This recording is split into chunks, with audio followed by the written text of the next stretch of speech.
ஒருத்தர் திடீர்னு செத்து போனார் தம்பி.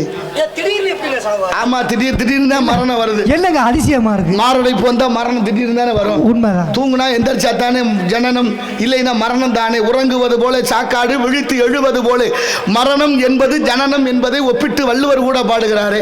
அப்படி தூங்குனவரோ எப்படியோ இறந்துட்டாரு. இறந்தவருடைய ஆத்மா யமலோகம் போயிடுச்சு. யமலோகம் போனா யமதர்மனை பார்த்து திட்டு அங்கே இருந்து போன ஆத்மா, எதுக்கு நீ இவ்வளவு சீக்கிரம் ஊட்டி வந்த? எனக்கு வயசு கூட இன்னும் நிறைய இருக்கு.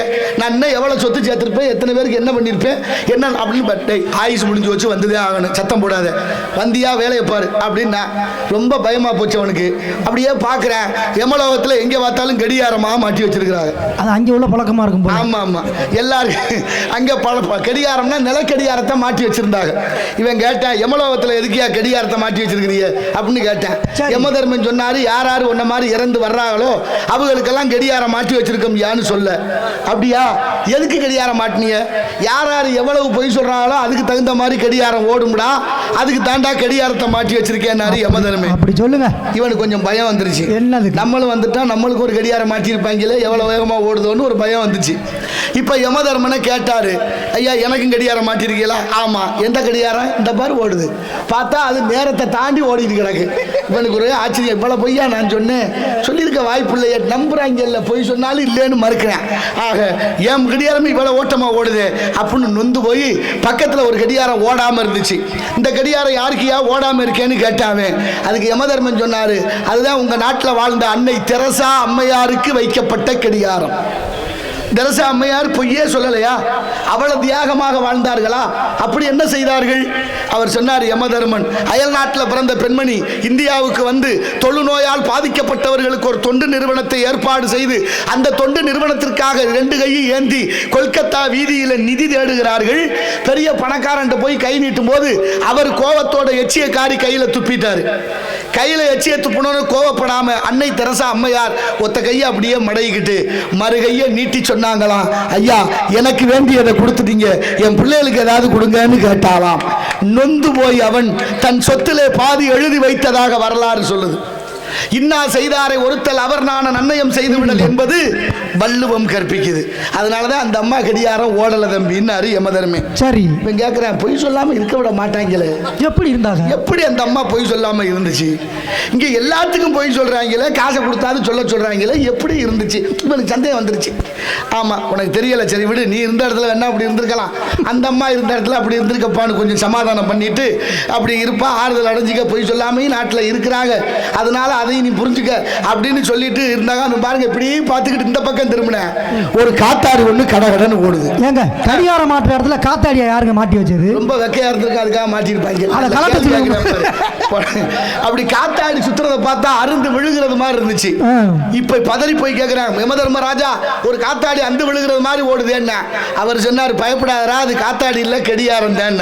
கடியாரம் காத்தாடியை விட வேகமா ஓடுமா யான்னு அவன். அதுக்கு யமதர்மன் சொன்னாரு, ஓடுதுடா, யாருக்கு காத்தாடின்னு தெரியுமா உனக்கு? தெரியலையா? சொல்லுங்க. அதாண்டா உங்க நாட்டில் இருக்க மொத்த அரசியல்வாதிகளுக்கும் உள்ள கடியாரம், அவ்வளவு புழுகுறாங்கடா, அந்த ஓட்டம் ஓடுதுடான்னாரு. 79 ஆண்டு கால இந்தியா இன்னமும் புழுகுறாங்களே, நம்மளும் நம்பிக்கிட்டு தானே இருக்கிறோம். நமக்கு தேவையில்லை அது பெரிய இடத்து பொல்லாப்பு, அரமணை கோழி முட்டை அம்மிக்கெல்லாம் உடைக்க. இருந்தாலும் இடத்தின் சிறப்பை பார்க்கின்ற பொழுது எல்லாத்துக்கும் காரணம் என்ன? காசா லேசா, காசா லேசா, காசா லேசா. காசு இருந்தா தாண்டா தம்பி நாடு மதிக்கும், காசு இல்லாதவனை கழுத கூட எட்டி உதைக்கும். எங்கள் பரந்த மண்ணை அழகை பாருங்களே, மலை சொரியும் மேகங்களே, எங்கள் பரந்த மண்ணை அழகை பாருங்களே, எங்கோடி தென்றல் தரும் ராகங்களே, எங்கோடி தென்றல் தரும் ராகங்களே, ஸ்ரீகிருஷ்ணமூர்த்தி புகழ் பாடுங்களே, எங்கள் ஸ்ரீகிருஷ்ணமூர்த்தி புகழ் பாடுங்களே.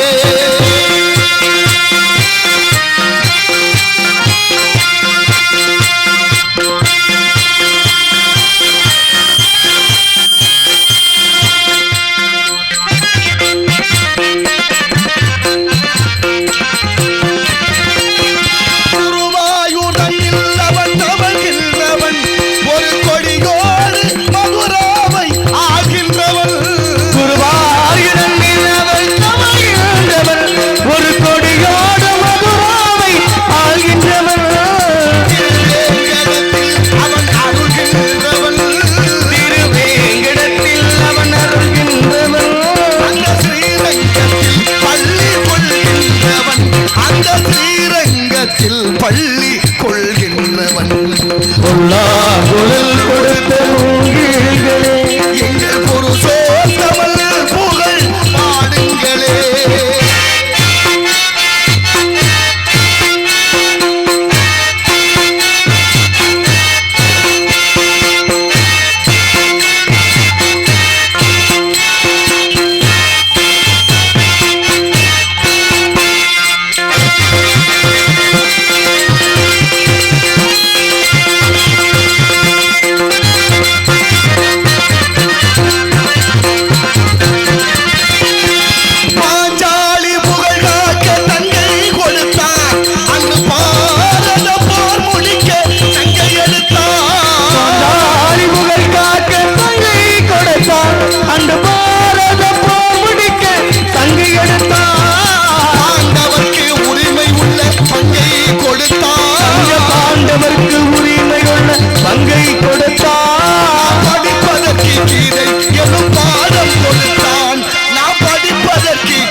குழல் கொடுத்த மூங்கில்களே எங்கள் புருஷோத்தமல் புகழ் பாடுங்களே. நாடும் கங்கை மலர்கோட்டங்களே எங்கள் மதுசூதனன் புகழ் பாடுங்களே. குழல் கொடுத்த மூங்கில்களே எங்கள் புருஷோத்தமல் புகழ் பாடுங்களே.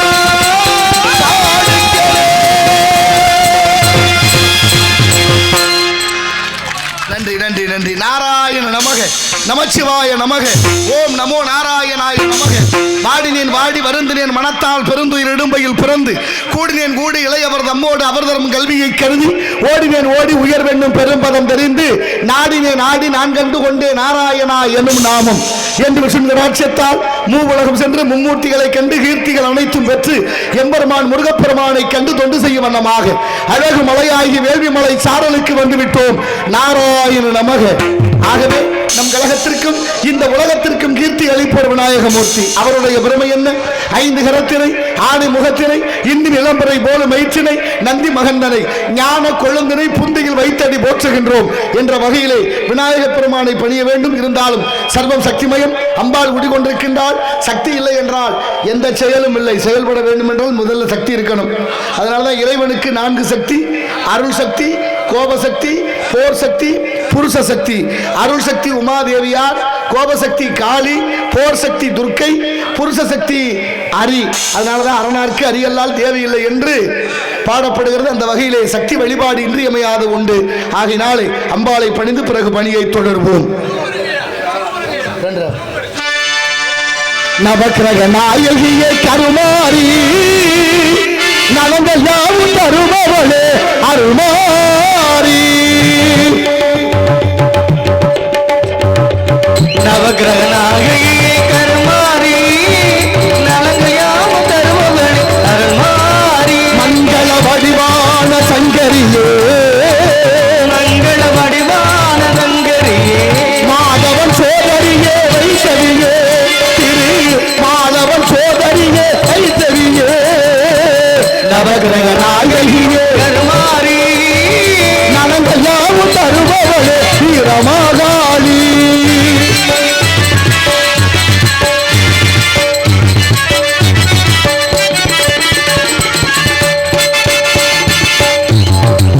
சிக்கலிலே கொடுத்த தாயே, அந்த சீர்காழியில் பால் கொடுத்ததும் நீயே தாயே. சிக்கலிலே வேல் கொடுத்த தாயே, அங்கு சீர்காழியில் பால் கொடுத்த நீயே. மக்கள் துயரை தாங்கும் பச்சை முத்துமாரி, துயரை தாங்கும் தங்கை முத்துமாரி. மாங்கல்யம் காப்பாற்றும் மீனாட்சியே, மதுரை மீனாட்சியே. நவக்கிரக நாயகியே அருமாரி நலங்கள் யாவும் தருபவளே அருமாரி.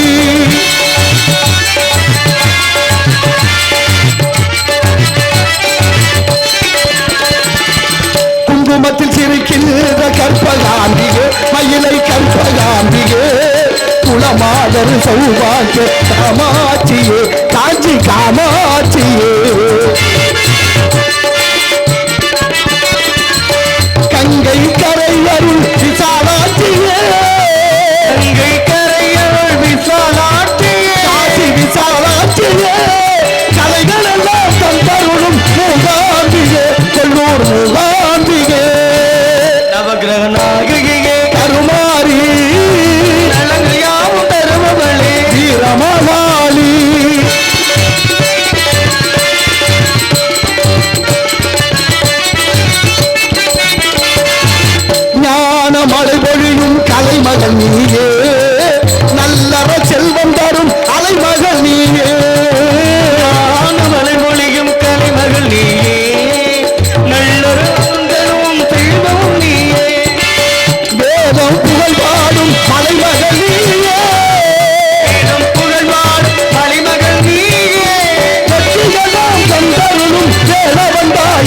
நமக்கு வெற்றி எல்லாம் தந்தருளும் வேலவன் தாயே கிரகநாயகியே கருமாரி நலங்கள் யாவும் தருபவளே அருமாரி மங்கள வடிவான சங்கரியே மங்கள வடிவான சங்கரியே மாதவன் சோதரியே வைசரியே